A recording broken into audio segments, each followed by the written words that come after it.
I'm Andrea Lucas, chair of the U.S. Equal Employment Opportunity Commission. Are you a white male who's experienced discrimination at work based on your race or sex? You may have a claim to recover money under federal civil rights laws. Contact the EEOC as soon as possible. Time limits are typically strict for filing a claim. The EEOC is the federal agency charged with enforcing federal anti-discrimination law against businesses and other private sector employers. The EEOC is committed to identifying, attacking, and eliminating all forms of race and sex discrimination, including against white male applicants and employees. Check out eeoc.gov to learn more and read our one-page explainer about DEI-related discrimination. Hello, Bobby Jones here for MeidasTouch and Valor Media Networks. The clip you just watched is an official government message to all federal workers from the Equal Employment Opportunity Commission, a group that was started at the height of the civil rights movement to better ensure fair employment practices were pushed and experienced by all Americans. There's a growing claim in American politics, pushed hard by President Trump and others, that white men are now the oppressed class in this country, that civil rights, no matter if it's diversity, inclusion, etc., have somehow gone too far. In an interview released by the New York Times this week, the same week of Dr. Martin Luther King's 97th birthday, President Trump claims that white men have been treated bad because of the civil rights movement.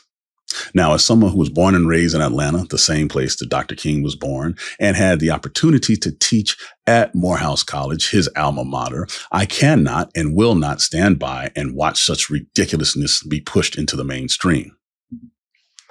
In this video, I want to walk through the economics, law, and social power, both before and after the civil rights movement, and show why white men are not oppressed in America. And I want to do so using facts, not emotion, not feelings, so please bear with me.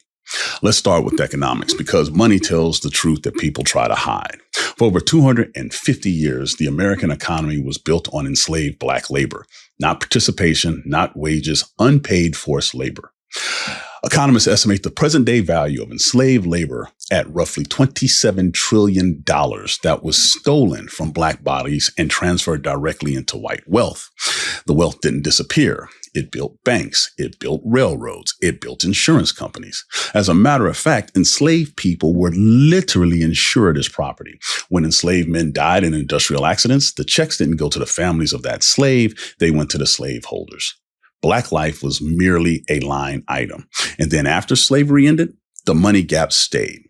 Today, the median white household has an income of about $285,000 compared to those of Black households, which is about $45,000. This means for every $100 a white family has, Black families who help build the country only has $15.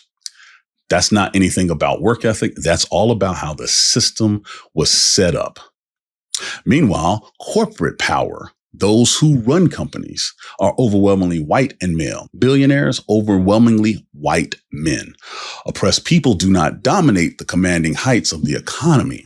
Back in 1967, right before he was assassinated, Dr. King started talking about the economic inequities of America and how it was created.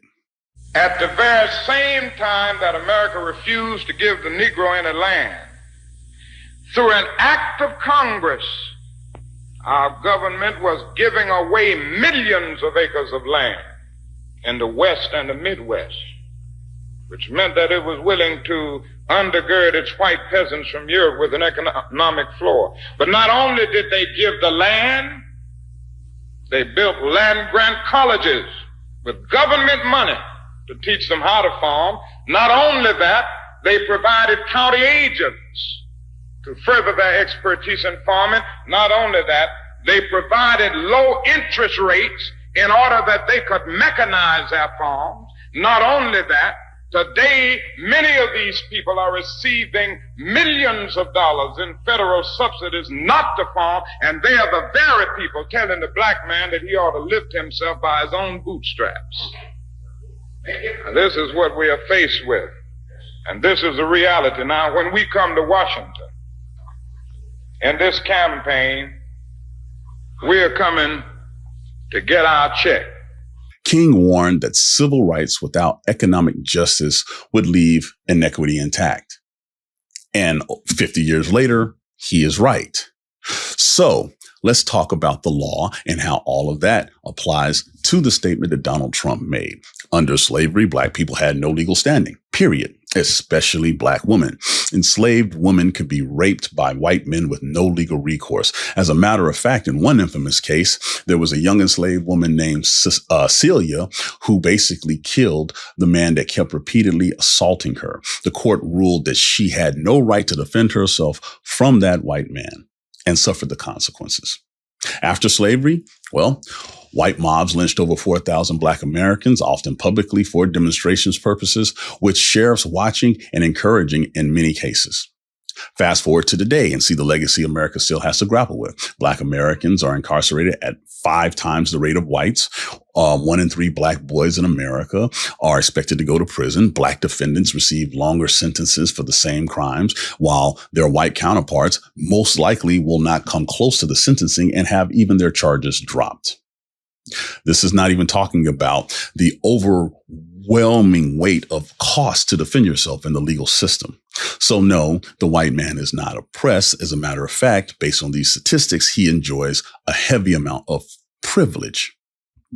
Even in the greatest conflict in human history, World War II, where Black soldiers and service members had to fight both segregation and Nazi Germany and imperialist Japan, you had overwhelming disproportionate use of the benefits go to whites instead of Blacks. For example, the GI Bill, which helped white servicemen go to class, go to school, go to university, low interest loans to buy houses, to establish white wealth, the creation of the suburbs.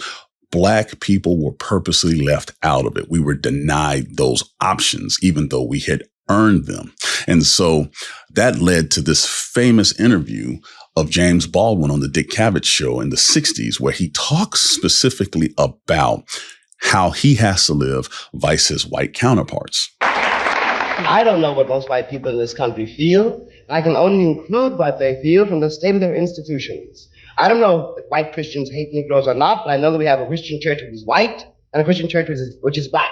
I know, as Malcolm X once put it, that the most segregated hour in American life is high noon on Sunday. That says a great deal for me about a Christian nation. It means that I can't afford to trust most white Christians, and certainly cannot trust the Christian church.